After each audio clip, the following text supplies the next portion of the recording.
Hi, I'm Adam Manley, Business Development Manager here at Good Life Property Management. We manage single-family homes, condos, and small apartment complexes in the greater San Diego area.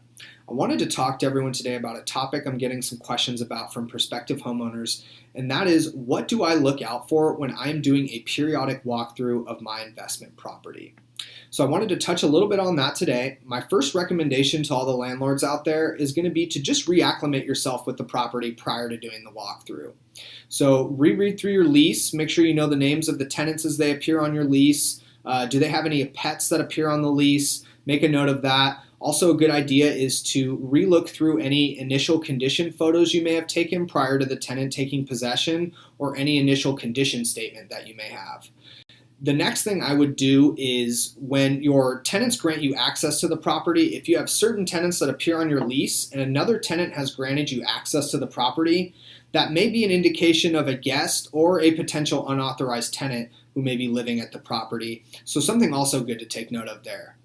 I would also check to see if there is any evidence of an unauthorized pet living at the property. So if a pet didn't appear on the lease and you are seeing some evidence of maybe scratching on the backside of doors or windowsills, or maybe some pet feces in the front or backyard, or maybe even food or water bowls that are kind of scattered throughout the property, that may be an indication of an unauthorized pet living at the property.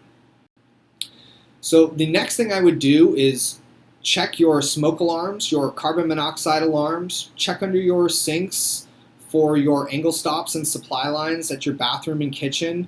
And doing this will also grant you access to the entire property, which is going to be very beneficial to you when you're doing your walkthrough. So make sure your smoke alarms are operating effectively, your carbon monoxide alarms are operating properly. Make note of any corrosion at your angle stops or any signs of swelling at your supply lines. This may be indication of a potential leak.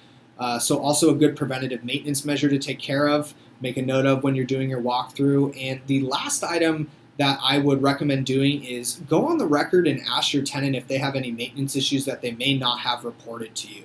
And the reason for this is sometimes tenants have a fear of getting a rental increase for reporting a maintenance issue. So it's definitely good to ask your tenant that. It also shows a sign of good faith that you, as the landlord, are invested in the well-being of the tenant. So something else I would also recommend doing is to go on the record and ask your tenant that. And those are my recommendations for things to check when you're doing your periodic walkthroughs. If we could ever assist you with anything here at Good Life Property Management, I invite you to contact us below. Thank you.